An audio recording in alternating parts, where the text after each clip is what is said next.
Welcome to the Tampa Bay Martial Arts Group 2016 Spring Retreat. I'm Ken Wildner, part of the Tampa Bay Martial Arts Group, which is a group of people that just chose to get together to do push hands and forms and a number of different things regarding the martial arts in largely a non-competitive environment. Then from that, it's grown to be us having retreats 2 times a year, and we normally have anywhere between 12 and 17 people every Sunday out for 2 to 3 hours to do push hands. And like I said, it's not limited to just push hands, and it's open to all styles of martial arts. As far as I'm concerned, if your push hands is only good against people that do Tai Chi, then that really doesn't have a lot of relevance, especially if you consider any street applications that it might have. And the other thing is, it's not a school, so we're not teaching people. Although we say that, one of the lines that we have is that there's no teaching but a lot of learning going on. We're always learning, but there's no structured teaching or lessons or seminars or classes or anything like that. Overall, it's really been a very interesting journey for the last about 4.5 years now. Ken Wildner actually contacted me. We've been good friends for about 15 years, and we wanted to get together and start doing, a lot of martial arts on our own without really instruction. And it was just me and him actually for a little while. It's just grown to this retreat, and as well as our Sunday group. We brought what we do on Sunday to this, and it's just grown. The more styles and body types, the better. So everybody's welcome to do whatever it is that they want to do, as long as everybody agrees on what that is. If somebody wants to move around and try to throw and do if it's just judo or something like that, and they want to do that, and then that works just fine with push hands as well, and or Wing Chun or whatever the art might be that somebody might do. Push hands complements that, I think, because a lot of people train with a school and they all do one thing and they all focus on one thing. Then you get somebody from an outside area doing other things that actually oh wow, well now what I do doesn't work. It brings a lot of different things in when you have all different kinds of styles that come together. When we did it, there was no real plan. We had no intention really of starting any kind of a Tampa Bay martial arts group, if you will. It was a couple of good friends trying to get together to train. This idea, this retreat idea, came up in simple conversation one day. Just getting together to have a lot of fun. Something that wasn't going to cost a lot of money, like going to a workshop or things like that. And that's what we talked about. You're not coming to compete. You're coming to drop the ego, invest in loss, and grow your skills in Tai Chi with all sorts of like-minded people. I'm Art D'Agostino, and this is a property that we have. We're just outside Tampa, Florida, and we've got about 13 acres, and we operate it as the Abundant Living Center. I really got inspired by Ken and the whole group there and how they got this thing going, and it was so organic. It's got a heart, it's got a feel, and there's no competition going on. Everybody's talking. I mean, it's just good, what do you say? Tampa Bay Martial Arts Group is a nonprofit organization, so we're not doing this not to make money. It's really just so that we could do more things like this and kind of provide as good of an environment for people to do the types of things here that they want to do.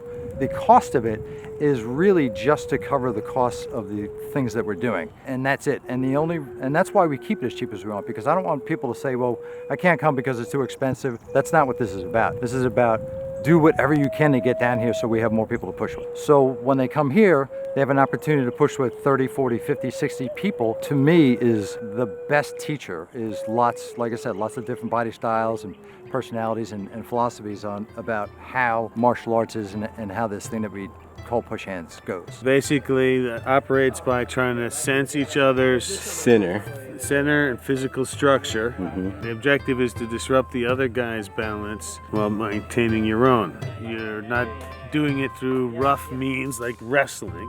We're just trying to feel each other out most of the time and look for little gaps in the other person's structure. This is training for sensitivity and dealing with interacting forces, maintaining your own stability while dealing with an outside. If you wanted to martially, I'm just gonna do a little, right? You can turn it into hitting. With agreement, there are some people who will play this game, but instead of just trying to disrupt you, we can add punches. And you get to learn from each one of those interactions without having to worry about, we don't have any lessons or seminars here. So it's just a place to come and share. Really. Share. Mm-hmm. Yeah. Mm-hmm. Thank you. On that note, Push hands is the more common term used for it. In my mind, the proper translation for Tui Shao is sensing hands. Push hands is a training method for learning sensitivity, for learning the energies or jings that Taiji carries. It is also the beginning of a lead-in to understanding how Taiji transfers into combat. So it has to be trained as simply learning the beautiful art that Taiji Chuan is. You know, we're pushing on Sundays, rain or shine. Still fun. Sometimes even more fun in the rain.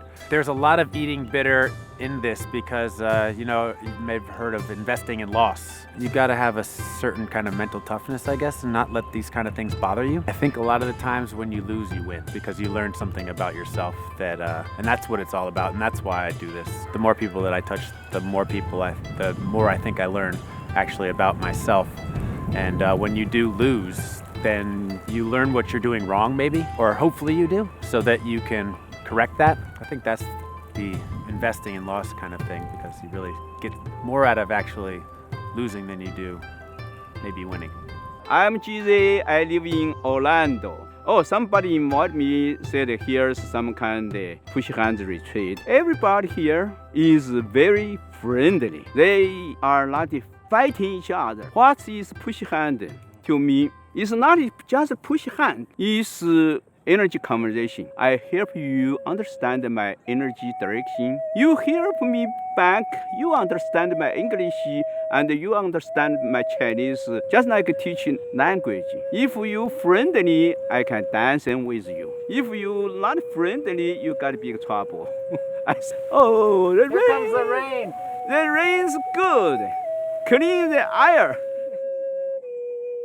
Well, I'm not like the normal American. I'm more probably Chinese than American. To me, Tai Chi is where it's at. I can do it anytime and any place, but see, I have a routine I do every day because it's nice to do the form all the time, but if you have somebody pushing on you, you have to follow the Tai Chi principles and act appropriately to get better at pushing it. Where else can you push with all these people and just get so much information from them? You know, that you just can take a little bit of time off your learning journey with Tai Chi.